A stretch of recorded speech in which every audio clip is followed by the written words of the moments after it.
যেটা বেশি ভালো হয়েছে এটা একটু পরে দেখি। এই জায়গায় ম্যাক্সিমাম 2টা গাছ লাগানো উচিত ছিল, যেখানে আমি 5টা লাগিয়ে ফেলেছি। আজকে আপনার বাড়িতে লাউ রান্না হয়েছে? জি জি জি, আপনি ধরে ফেলেছেন। এটা আমার মায়ের শখের লেবু গাছ। আল্লাহ আমাকে দিয়েছে, এবার ভালো অনেক হয়েছে এবার। কলমি শাক, আন্টি ধরে ফেলেছে কলমি শাক, সেগুলো আমার মনে হয় প্রাপ্য বেশি। আপনাদের কাউকে দরকার নেই, আমি নিজে নিজে দেখাই। মানে এরই মধ্যে আপনি লাউ।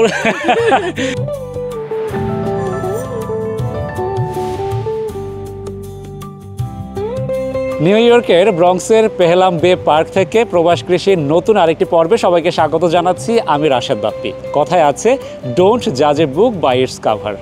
একটি বইয়ের প্রচ্ছদ দেখেই বইয়ের গুণ বিচার করতে যেও না, সেই কথাটি পুরোপুরি সত্য প্রমাণিত হবে আজকের পর্বে।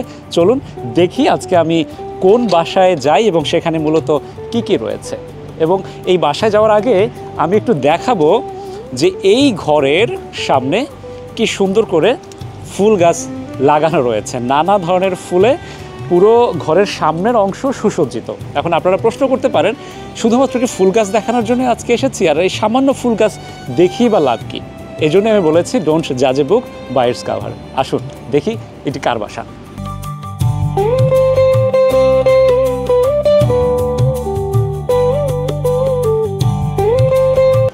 আসসালামু আলাইকুম। আমি রাশেদ বাপ্পি, আমি এসেছি এটিভি ইউএসএ থেকে।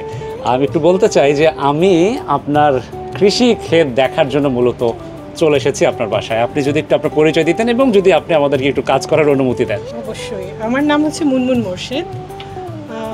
এই তো, আর কোনো পরিচয় না? আর বড় পরিচয় তো হচ্ছে আপনি একজন শখের কৃষক, তাই তো? জি জি, তো আজকে বলতে পারেন। এই জন্যই মূলত আসা। তো আমরা কোন জায়গা থেকে শুরু করব?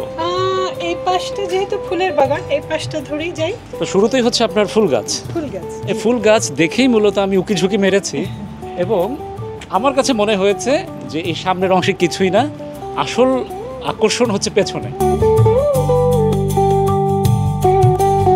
কি কি ফুল গাছ লাগিয়েছেন? ম্যারিগোল্ড, গাঁদা ফুল যার নাম, হচ্ছে গোলাপটা লাগিয়েছি। এটা হচ্ছে এটাও সবজি, টক সবজি বলে আর কি, ডালের সাথে দেওয়া হয়। আচ্ছা, গোলাপ। আর এখানে মূলত সিজনাল কিছু ফুল লাগানোর চেষ্টা করেছি, যেটা আপনার কালারফুল হয় আর কি। আচ্ছা। আর এখানে হচ্ছে ক্যাকটাস কিছু লাগানোর চেষ্টা করেছি। আর আমার দেশি ফুল খুব পছন্দ, এখানে হাসনা হেনা। আমি এটা আমার কাছে বেশ ভালো লাগলো, কারণ আমি অনেক বাড়িতে গিয়েছি, অনেক ফুল গাছ দেখেছি, এইভাবে হাসনা হেনা আমার চোখে পড়েনি। খুব সুন্দর ঘ্রাণ তো আসে। হ্যাঁ হ্যাঁ, রাতের বেলা এখানে কিছুক্ষণ বসে আমরা সুবাসটা নেওয়ার চেষ্টা করি আর দেশকে অনুভব করার চেষ্টা করি। বেলি ফুল ঢাকাতে পাওয়াটাও খুব কষ্টসাধ্য হয়ে যায়, মাঝে মাঝে অনেকে খুঁজেও পান না। কিন্তু দেখেন কি সুন্দর করে বেলি ফুল ফুটে আছে, ঘ্রাণটাও কিন্তু একদম অসাধারণ। একজন মানুষের মনের মধ্যে কতটা সৃজনশীলতা থাকলে তিনি গাছ লাগাতে পারেন, রোপণ করতে পারেন, সেটা দেখবেন। এই যে নিচের দিকে যদি তাকান, কি সুন্দর করে আলপনা করা। এত সুন্দর করে আলপনা করা আমি অন্যান্য অনেক বাড়িতে গিয়েছি, কোনো বাড়িতে আমার চোখে পড়েনি। এবং এই যার মন সুন্দর, তার কাছ থেকে কিন্তু চমৎকার এই এত সুন্দর করে সবজি বাগান, এত সুন্দর করে গাছপালা প্রতি ভালোবাসা তৈরি হয়। এই গাছটা সম্পর্কে একটু আমাকে বলবেন, এটা কি? এটা হচ্ছে থানকুনি পাতা, লোকাল নেম, আমি ঠিক বৈজ্ঞানিক নেমটা জানা নেই। না, থানকুনি নামই আমিও চিনি, কিন্তু এটা কি একদম সেই থানকুনি পাতা? হ্যাঁ, থানকুনি পাতা। এটা প্রতি বছর এমনি ওঠে, আপনি যদি একবার লাগান, আর লাগাতে হয় না। মজার বিষয় হচ্ছে, আরও বেশ কয়েকটা বাড়িতে দেখেছি এই ফুলের সঙ্গে সঙ্গে সবজি তারা রোপণ করে। তেমনি রজনীগন্ধা, বেলি, পাশে আবার কাঁচামরিচ, পাশে আবার হচ্ছে পুঁই, অর্থাৎ ফুলের মাঝে মাঝেই আবার সবজিও রয়েছে। আমার এই ছোট কোনাটা আমি কাজে লাগাবার চেষ্টা করেছি। মরিচটার নাম হচ্ছে চাইনিজ 5 কালার। এখানে 5টা কালার হয় যখন হয়, মানে একটা গাছই 5টা কালারের মরিচ। হ্যাঁ। নাগামরিচ বলে দেশে। আচ্ছা। এটা হচ্ছে স্মল ভার্সন আর কি নাগামরিচের। এটা হচ্ছে গাইনিজ মরিচ বলে, প্রচন্ড ঝাল হয় কিন্তু ওই স্মেলটা পাওয়া যায়। এটাও তো অনেকগুলো এরই মধ্যে পেকে গিয়েছে, হ্যাঁ, পেকে গিয়েছে। একদম লাল হয়ে আছে। যাক, এটার ঝাল কেমন? প্রচন্ড ঝাল। এটাও কাঁচামরিচ, এর নাম হচ্ছে জয়ী। এটা বেশ লম্বা হয়। এর নাম কি? জয়ী। জয়ী। জি জি। বাহ, চমৎকার নাম। মানে গাছের নাম ধাম সবকিছু আপনার মুখস্থ। না, আমার মরিচের প্রতি এক ধরনের প্যাশন আছে, এজন্য মরিচ বিভিন্ন রকম লাগাই এবং নামটাও জানার চেষ্টা করি। করেন। যাই হোক, আমরা বলছিলাম যে ডোন্ট জাজ এ বুক বাই ইটস কাভার। আমরা এটা দেখলাম বইয়ের কাভার, এবার একটু বইয়ের ভেতরে যাই। আমরা ভেতরের পাতা উল্টিয়ে দেখি, অর্থাৎ আমরা একটু পেছনে যাব, দেখি পেছনটাতে কি কি আছে।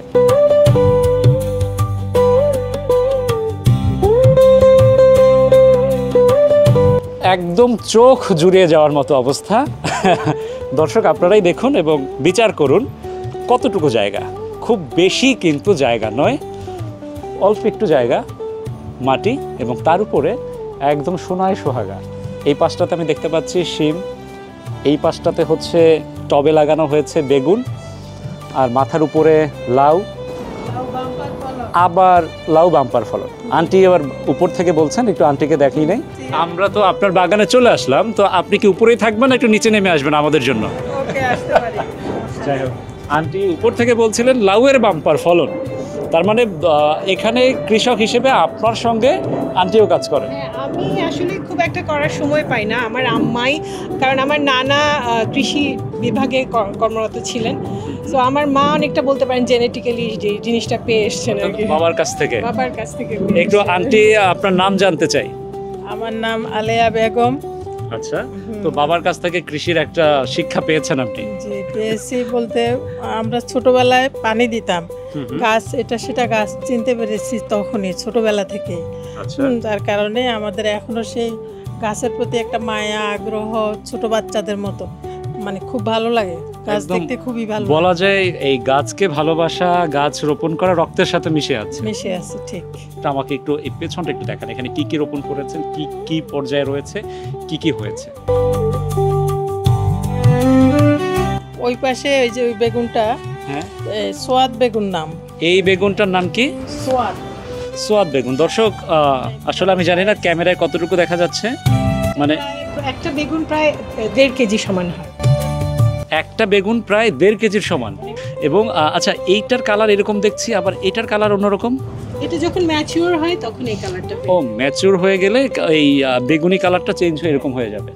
তো এইটা এখনো যে রেখে দিয়েছেন, এটা কতদিন পর্যন্ত আর বড় হবে, বা আর কত? এটা আসলে আর খুব একটা বড় হবে না, হুম। আর অল্প একটু 2-1 দিনের মধ্যেই তুলে ফেলতে পারবো। 2-1 দিনের মধ্যে তুলে ফেলতে পারবেন। এই সোয়াদ বেগুনের গাছ কতগুলো এখানে? এখানে এই পাশটা হচ্ছে সোয়াদ বেগুন, দেশি তাল বেগুন যেটা, এটা খুব একটা বড় হয় না, এটাই ম্যাক্সিমাম, এটা বীজ করার জন্য রেখেছি। ও, এই তাল বেগুন, এটা হচ্ছে এরই বীজের জন্য। এটা প্রায় পেকে গিয়েছে। জি। আচ্ছা, তো প্রতি বছর এই যে গাছগুলো আপনারা লাগান, এটা কি চারা কিনে আনেন না বীজও করেন? আমি আসলে বীজ থেকেই করি। আমার এই বছর মিলিয়ে 5 বছর আমার বাগানি বয়স। এই বাড়িতেই? এই বাড়িতেই, জি। আচ্ছা, গত বছর কি পরিমাণ ফসল হয়েছিল? গত বছর আসলে বেটার ছিল, কারণ এই বছর আমি গুছিয়ে করা হয়নি, গত বছর আলাদা আলাদা করেছি। এই বছর সব মিলিয়ে একসাথেই করা হয়ে গেছে, এজন্য খুব একটা গোছানো হয়নি, প্লাস ওভাবে হয়নি, কিন্তু আমার লাউটা বেশ ভালো হয়েছে এবার। আমি যেটা বেশি ভালো হয়েছে ওটা একটু পরে দেখি, ওটা একটু আকর্ষণ থাকুক।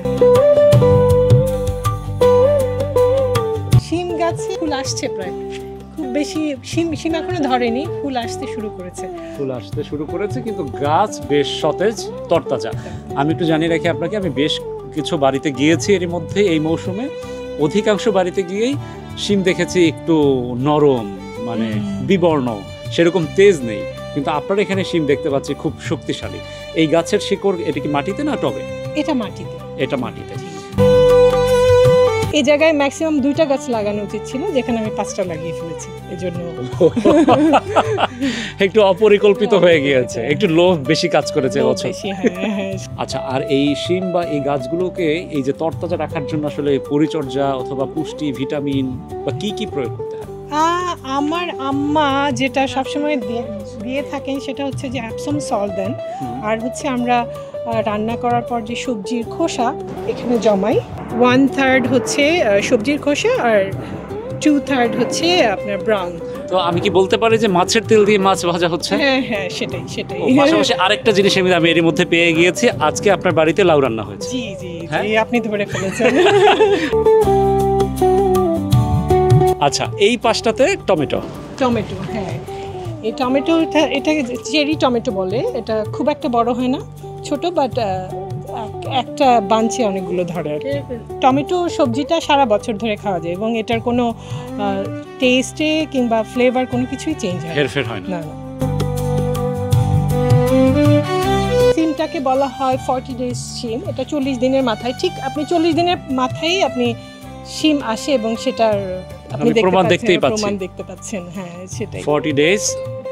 আচ্ছা, আর এটা তাহলে কি দেশি জাতের মনে হচ্ছে? যে এটা দেশি জাতের, এটাকে বলা হয় কেরালা জাতের সিম আসলে। আমি এই পাশে দেখতে পাচ্ছি হচ্ছে ডাটা। ডাটা, এবার ডাটা আর হচ্ছে আপনার লাল শাক, এটা কি পরিমাণ হয়েছিল? ডাটা প্রচুর হয়েছে আমার। এগুলো আসলে বীজের জন্য রাখা হয়েছে এবং এই ডাটার প্রজাতিটা অনেক লম্বা হয়, আপনার 6 ফিট হয়। আমার মাথা ছাড়িয়ে লম্বা হয় প্রতি বছর। এটা হচ্ছে আমার মায়ের শখের লেবু গাছ। আচ্ছা। এটা বীজ থেকে হওয়া। ও তো আপনার থেকে অনেক অনেক লম্বা। ওর বয়স কত? ওর বয়স 5 বছরে পড়লো। 5 বছরে পড়লো, এখনো ফলন আসেনি। ফলন হয়নি। এটা যেহেতু বীজ থেকে, সাধারণত কৃষিবিদরা বলে থাকেন যে 5 বছর পরে বীজ থেকে আসা লেবু ফল আশা করা যায়। এই মরিচটা আমি এর আগেও অন্যান্য বাসায় দেখেছি, এই যে ঊর্ধ্বমুখী মরিচ, তাই না? এটার নাম হচ্ছে সুপার চিলি। আমরা বাংলাদেশে এটাকে ধেনে মরিচ বলি। আমি জানি না আপনি, প্রচন্ড ঝাল হয় কিন্তু অনেক হয় এবং কালারটা হচ্ছে আপনার হালকা লাইট গ্রিন আর কি। এটা হচ্ছে, এটা হোয়াইট বিউটি বলে। এটা এই পাশেরটা, এটা সাদা রঙের হয়। আচ্ছা। আর এটা হচ্ছে মিষ্টি মরিচ। এই মরিচটা যারা ঝাল পছন্দ করে না তারা, আপনি ধরেন ভাত খেতে বসছেন, গরম ভাত, ভাতের পাশে একটু মরিচ খাওয়ার চেষ্টা করেন। অনেকেই করে। যদি মনে করেন যে না, এটা খাচ্ছি, হঠাৎ করে আপনি ঝালে অভ্যস্ত না, তখন আপনি একটা মিষ্টি মরিচ নিয়ে শুরু করতে পারেন। এরপর আমার অনেক ধরনের মরিচ আছে। আমার অনেক প্রিয়। আমার মেয়ের জামাইকে বলি যখনই বাজারে যাবা আমার জন্য ক্যাপসিকাম নিয়ে আসবে, আমি এটা খুব পছন্দ করি। সেজন্য আল্লাহও আমাকে দিয়েছে, এবার ভালো অনেক হয়েছে। এবার টবে বরবটি গাছ লাগিয়েছি, সেটাও হয়েছে, খেয়ে ফেলছি অনেক। বরবটি খাওয়ার পরে এই যে এখনো কয়েকটা আছে। এখন তো সময় প্রায় শেষ হয়ে আসছে। আচ্ছা, তো কয় প্রজাতির? 2 প্রজাতির। হ্যাঁ, একটা হচ্ছে, তারপরে এই যে এটা হচ্ছে লাল বেনি বরবটি। কি বেনি? লাল বেনি বরবটি। একদম প্রত্যেকটার প্রজাতি ভেদে সুন্দর সুন্দর নামগুলো আমি আপনার কাছ থেকে পাচ্ছি। আচ্ছা, বরবটি কি পরিমাণ হয়েছিল? 1 কেজি করে 5 দিন খেয়েছি। আমি বরবটি বাদ দিয়ে আরেকটা জায়গায় আমার চোখ চলে গেছে। বলেন তো কোন, একটু ব্যতিক্রমী কি আছে? কলমি শাক। আন্টি ধরে ফেলেছে কলমি শাক। কলমি শাক, এই যে কি সুন্দর করে কলমি শাক এখানে রোপণ করা হয়েছে। এটা কার চোখেই পড়বে না, একদম ভেতরে ছোট্ট একটা টবের মধ্যে। কলমি শাক কি পরিমাণ খেয়েছেন? এগুলো খেয়ে এখানে বরবটি পরে লাগাইছি, ওগুলো রয়ে গেছে, ওগুলো বীজের জন্য রাখছি। আচ্ছা, কলমি শাক আপনি এই যে টবে লাগালেন বা ঝুড়িতে লাগালেন, এটা মাটিতে লাগালে একটু বেশি ভালো? আমাদের জায়গার পরিমাণ কম, সব গাছ আমাদের আসলে অনেকটা প্রান্তিক চাষির মতো কয়েকটা স্টেজে করা হয়। সবার প্রথম আমরা যেটা করি মূলা শাক, যেটা স্নো শেষ হয়ে যাওয়ার পরপরই লাগাই। স্নো, এরপর মূলা শাক খাওয়া হয়ে যায়, এরপর লাগাই হচ্ছে লাল শাক। লাল শাক খাওয়া হয়ে যায়, এরপর হচ্ছে কলমি শাক। তো যেটার পর যেটা সময়ে প্রান্তিক চাষি বলছিলেন আপনি আপনাকে, অর্থাৎ হচ্ছে আমার মানে অল্প একটু জমি আছে কিন্তু সবই আমাকে করতে হবে, একটা করে তুলে আবার আরেকটা, তারপর আবার আরেকটা, যতটুকু ইউটিলাইজ করা যায় আর কি, ইউটিলাইজ করা যায়। এইটা কি মিষ্টি কুমড়া? মিষ্টি কুমড়া ফলন কি খুব কম? না, খুব একটা হয় নাই, কারণ এটা নিজে নিজে পড়ে নিজে নিজে উঠছে, তারপরও আমরা খুশি। একটা খেয়েছি আর একটা আছে এখন এখানে। মানে মিষ্টি কুমড়া আপনারা লাগাননি, কিন্তু জোর করে মিষ্টি কুমড়া নিজেই একটা নিজে হয়ে গেছে। এটা হচ্ছে হানি ডিউ, এটা আমরা লাগাইনি। তাই প্রতি বছর এমনি এমনি কিছু গাছ হয়। গত বছর হয়েছিল আপনার ক্যান্টালপ, এবছর হানি ডিউ। কুমড়ো গাছটা আমরা লাগাইনি, প্রতি বছর এমনি এমনি হয়। গড গিফটেড ন্যাচারাল কিছু গাছ আমরা পেয়ে যাই, বছর শেষে আমরা কিছু বীজ ছিটিয়ে দেই, পরবর্তী বছর আমাদের লাগাতে হয় না, এমনি এমনি উঠে যায়, কিছু এমনি হয়ে যায়। এমনি এমনি যেগুলো হয়েছে সেগুলো কিন্তু মানে এবং তার বেশ স্ট্রং হয়, সেগুলো আমার মনে হয় প্রাপ্য বেশি।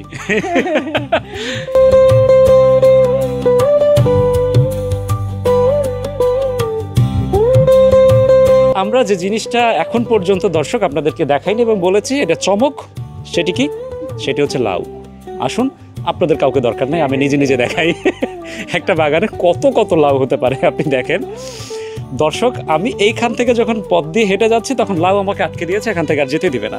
দেখেন তারা প্রতিবন্ধকতা তৈরি করেছে। আমি এই যে দুইটা লাউয়ের মাঝে দাঁড়িয়ে আছি, আর শুধু দুইটা না, 1 2 3 4 12 13, কিন্তু এর মধ্যে ব্যতিক্রমী আরেকটা, আমি সেটা দেখাই আপনাদেরকে। এর সাইজ এত বড়, এই মাথা থেকে শুরু হয়েছে এই পর্যন্ত, যে একে উপরের দিকে মানে টানা দিয়ে রাখা হয়েছে। আমার মনে হয় এটাকে ছেড়ে দিলে একদম এটা বীজের জন্য কত বড় হয়েছে, বীজের জন্য সংরক্ষণ করা হয়েছে। লাউ সম্পর্কে একটু বলেন যে এই লাউটা আমি একটু ব্যতিক্রমী দেখছি। এই লাউটার ফলন বেশি হয়, বিশেষ করে এটাকে পরাগায়ন করতে হয় প্রতিদিন বিকেলে। পরাগায়ন করলে পর ওই ফলটা মিস হয় না। ও আচ্ছা, সেজন্যই আমাদের মানে এত বেশি হচ্ছে, আমার মনে হয় যেন 1 থেকে 100-র উপরে, সোজা কথা 120 তো হবেই। এখনো আছে আমকনা, ছোট বড় মিলে 30টার মতো আছে, আমি গুনছি। আচ্ছা, এটা এটা এটা কি জাতের লাউ? এটাকে স্নেক সর্পলাউ। আপনি একটু এগিয়ে আসুন। সর্পলাউ? জি, আপনি আমার লাউ রান্না একটু, মানে এরই মধ্যে আপনি লাউ দর্শক, আমি দেখাচ্ছিলাম যে এই বাড়িতে কি রান্না হয়েছে এবং সেখানে আমি প্রমাণ পেয়েছিলাম যে লাউ রান্না হয়েছে। এরই মধ্যে আমার হাতে চলে এসেছে 1 বাটি লাউ চিংড়ি মাছ দিয়ে রান্না করা। আচ্ছা, সর্পলাউ সম্পর্কে আপনি একটু বলেন। সর্পলাউটা হচ্ছে, এই লাউটা খুব চিকন হয় এবং সাপের মতো, আপনি দেখতে পাচ্ছেন যে একটু লম্বা, এবং এটা ধরে, ফলন খুব বেশি হয়। এবং আন্টি বলছিলেন যে পরাগায়ন করতে হয়, তাহলে মিস যায় না। হ্যাঁ, লাউ গাছ স্বপরাগায়ন, তো আপনার লাউ গাছ, সব লাউ গাছেই আপনার পরাগায়ন, যেমন বিকেলবেলা যেই লাউ গাছটা লাউ নিয়ে আসে সেটা, এবং যে পুরুষ লাউ ফুলটা, সেটা পরাগায়ন করলে তখন সেটা লাউটা আসে আর কি, ফলন হয়। আপনি যদি না করেন সাধারণত আসে না। তা এই দুটো করলা হচ্ছে বীজের জন্য, বীজের জন্য রাখা হয়েছে। আর এবার কি পরিমাণ করলা হলো? এবার সব মিলিয়ে প্রায় 20-25টা করলা, 20 থেকে 25টা। একটু কম, তাই তো? কম হয়েছে। আমরা আসলে প্রতি বছর ভাগে ভাগে করি, করলার একটা সাইড রাখি, বরবটির একটা সাইড রাখি। এবার যেহেতু লাউটাকে প্রাধান্য দিয়েছি, তাই করলাটা আসলে জায়গা পাইনি, সেজন্য খুব একটা ছড়াতে পারিনি। লাউ গাছ কোথায় লাগানো হয়েছে এবং সেই মাটিটা কিভাবে তৈরি করা হয়েছে, এটাই তো লাউ গাছের গোড়া। বেড এখানেই আমরা প্রত্যেক বছর, যে শীত যাওয়ার পরে অ্যাকচুয়ালি এখানে সব ফেলে এর উপর কিছু মাটি দেই, তারপর গাছটা লাগানো হয়। তো গাছটা আপনার জৈব সার পায়, অর্গানিক সারটা পেয়ে বড় হয় আর কি। আমি একটু জানতে চাই আপনার কাছে যে এই যে বাগান করেন আপনার মা মেয়ে দুজন, ছেলেদের কাজ যেটা, সেটা তো আমরা, ছেলে তো সে যেটা পারে সেটা আমি পারি না। একটু ভাই আপনি বলবেন আপনার ভূমিকা কি এই বাগানে? তো আমি আছি মালি হিসেবে। আপনি হচ্ছেন এই যে প্রধান কৃষক এবং সহকারী কৃষক, তাদের সহকারী। রাইট। এবং এই যে মাচাটা, সেটাও কি আপনার হাতে? এই মাচাটা আমি সাহায্য করি। মাচাতেও আমার ওয়াইফ এবং আমার শাশুড়ি আম্মা কঠোর পরিশ্রম করে ওনারা, এবং এটা আনন্দের সাথেই করে।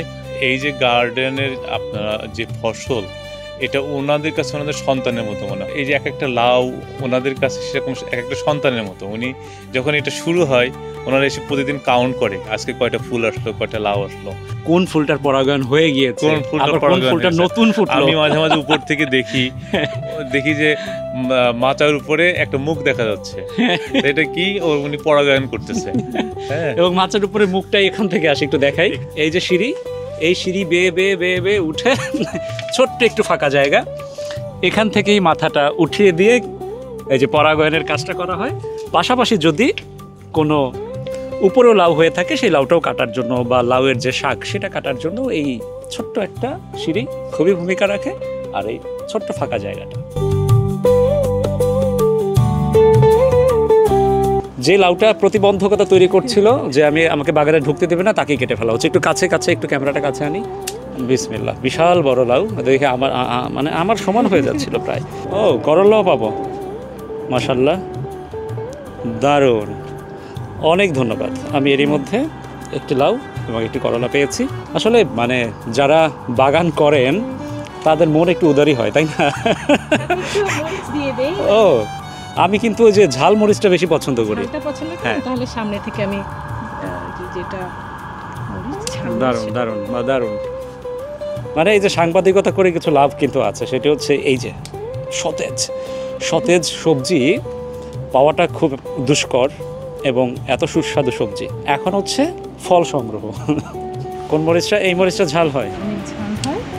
আমি একটা ব্যাগ নিয়েছি।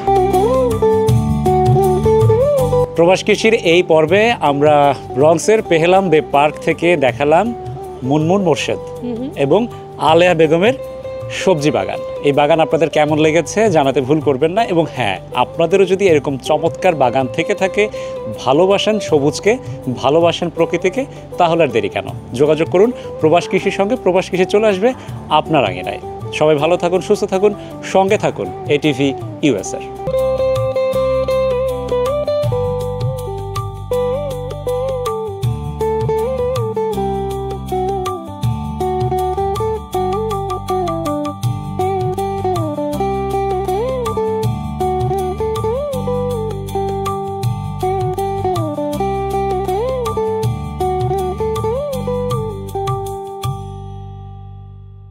এটিভি ইউএসএ, বিশ্বজুড়ে বাঙালিয়ানা।